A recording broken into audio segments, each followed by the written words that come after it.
Assalamualaikum warahmatullahi wabarakatuh. Nama saya Fitri Aryani dengan NPM 210404050. Baik, di sini saya akan menjelaskan materi mitigasi pada hari ini, yaitu mengenai analisis dan mitigasi bencana teknologi. Baik, materi pertama yaitu konsep bencana teknologi, di mana bencana teknologi adalah sebuah peristiwa merugikan yang disebabkan oleh kegagalan teknologi atau kegiatan dalam berindustri. Kegiatan tersebut dapat berupa seperti kecelakaan industri, kebocoran bahan kimia, ledakan, tumpahan minyak, atau kecelakaan transportasi. Bencana teknologi ini dapat menyebabkan kerusakan lingkungan, kerugian ekonomi, dan ancaman terhadap kesehatan serta keselamatan manusia. Selanjutnya yaitu analisis bencana teknologi di Indonesia.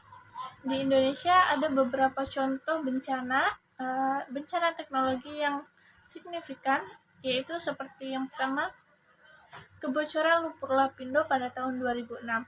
Insiden ini disebabkan oleh kegiatan pengeboran gas yang mengakibatkan semburan lumpur panas di Sidoarjo, Jawa Timur, menenggelamkan ribuan rumah dan memaksa ribuan orang untuk mengungsi. Nah, yang selanjutnya yaitu kebakaran kilang minyak Balongan 2021. Kebakaran besar terjadi di kilang minyak milik PT Pertamina di Balongan, Indramayu, Jawa Barat, menyebabkan kerusakan infrastruktur dan evakuasi warga. Nah, yang selanjutnya yaitu kecelakaan kapal. Insiden tenggelamnya kapal atau tabrakan ini menyebabkan tumpahan minyak dan kerusakan ekosistem laut. Selanjutnya yaitu analisis penyebab bencana teknologi. Nah, pada ini ada beberapa penyebab utama dalam bencana teknologi yang meliputi human error. Human error adalah kesalahan manusia, baik itu dalam operasi, perawatan, atau pengambilan sebuah keputusan yang menyebabkan kecelakaan. Nah, yang selanjutnya yaitu kegagalan peralatan. Kegagalan peralatan, kerusakan atau kegagalan teknologi dan peralatan yang tidak terdeteksi atau tidak diperbaiki tepat waktu. Nah, yang selanjutnya yaitu kesalahan desain. Kelemahan dalam desain teknologi atau infrastruktur yang menyebabkan kerentanan terhadap kegagalan. Selanjutnya yaitu prosedur keamanan yang tidak memadai. Kurangnya sebuah prosedur keamanan dan pengawasan yang ketat dalam operasi teknologi dan industri. Selanjutnya bencana alam. Bencana alam ini dapat berupa seperti gempa bumi, banjir atau badai yang menyebabkan kerusakan infrastruktur teknologi. Materi selanjutnya analisis dampak bencana teknologi.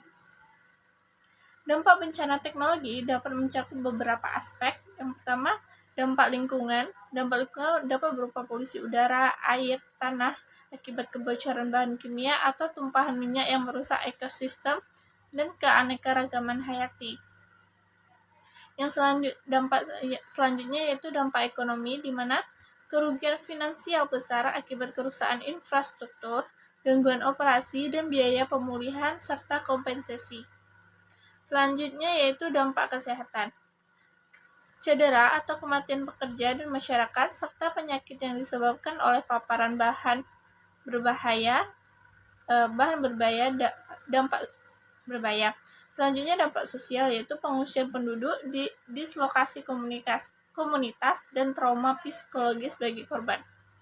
Selanjutnya yaitu dampak politik dan reputasi, di mana kehilangannya kepercayaan masyarakat terhadap perusahaan atau pemerintah serta implikasi hukum dan peraturan. Materi selanjutnya mitigasi bencana teknologi.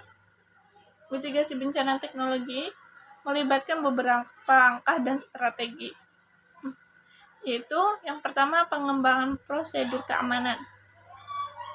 Menerapkan prosedur keamanan yang ketat dan standar operasional yang sesuai untuk mencegah kecelakaan. Selanjutnya yaitu pelatihan dan edukasi. Pelatihan dan edukasi ini dapat memberikan pelatihan kepada pekerja dan masyarakat tentang bagaimana langkah-langkah dalam mencegah dan merespon darurat. Selanjutnya, pemeriksaan dan pemeliharaan. melakukan sebuah pemeriksaan rutin dan pemeliharaan peralatan serta infrastruktur untuk mengidentifikasi dan memperbaiki ketentraman. Nah, yang selanjutnya yaitu penerapan teknologi canggih. Ini dapat menggunakan teknologi canggih seperti sistem deteksi dini, sensor, dan otomatisasi untuk membantu kondisi operasional dan mengurangi risiko kegagalan. Selanjutnya, dengan cara penyusunan rencana tanggap darurat. Membuat rencana tanggap darurat yang komprehensif, termasuk jalur evakuasi, prosedur evakuasi, dan titik kumpul aman. Nah, yang selanjutnya yaitu pengawasan dan regulasi. Nah, di mana pemerintah dan badan pengawas harus menerapkan regulasi yang ketat dan melakukan inspeksi rutin untuk memastikan kepatuhan terhadap standar keselamatan. Selanjutnya yaitu kolaborasi dan koordinasi. Membangun kerjasama antara pemerintah dan industri dan komunitas untuk memperkuat kapasitas tanggap darurat dan mitigasi risiko. Nah, baik, mungkin hanya itu yang dapat saya sampaikan. Dengan selanjutnya kesimpulan, dengan mengintegrasikan langkah-langkah ini, mitigasi bencana teknologi dapat lebih efektif dalam mencegah dan mengurangi dampak negatif dari sebuah kegagalan teknologi dan kegiatan industri. Baik, mungkin hanya itu materi yang dapat saya sampaikan tentang mitigasi bencana teknologi.